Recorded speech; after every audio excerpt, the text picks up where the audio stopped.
17 গোলাঘাটি বিধানসভা কেন্দ্র বিশিং খবজাক পাঠালিয়া ঘাট ওয়ারেংবাড়ি এডিসি ভিলেজ থাঙ্গই কক্তিশালো ভারতীয় জনতা পার্টিনি সদস্যতা অভিযান খ্লাইজাখা নকনগ থাঙ্গই membership খ্লাইরেখা Pradesh BJP GS Amit Rakshit by Rajesh Debbarma পর্বতে আমরা সদস্যতা অভিযানে নামি।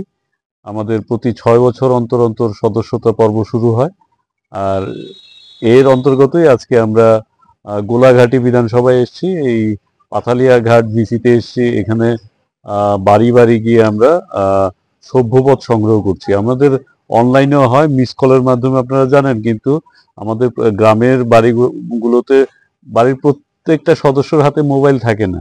তো যাদের মোবাইল নেই, যারা অনলাইন করতে পারবেন না, এদের আমরা ফর্ম ফিল আপ করিয়ে আমরা সদস্যপদ আমরা নিচ্ছি।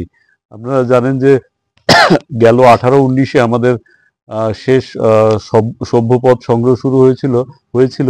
সেখানে প্রায় ত্রিপুরা রাজ্যে 6.5 লক্ষ মানুষ ত্রিপুরার বিজেপির সদস্যতা নিয়েছেন।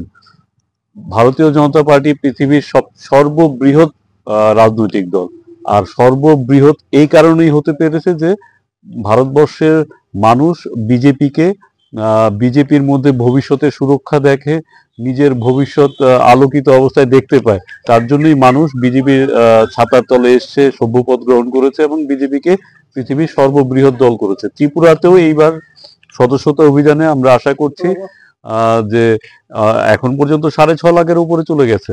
আমরা আশা করছি অন্তত 10 থেকে 12 লাখ সভ্যপদ আমরা এই বছর করাতে পারবো। আজকে এখানে আমি আমার তো কাজ সদস্যপদ করানো না, আমার হলো আমাদের যারা কর্মীরা আছে এদের মোটিভেট করা, এরা যেন প্রত্যেকের বাড়ি বাড়ি যায়, তার জন্য এটা সাংকেতিক ভাবে আমি এসেছি।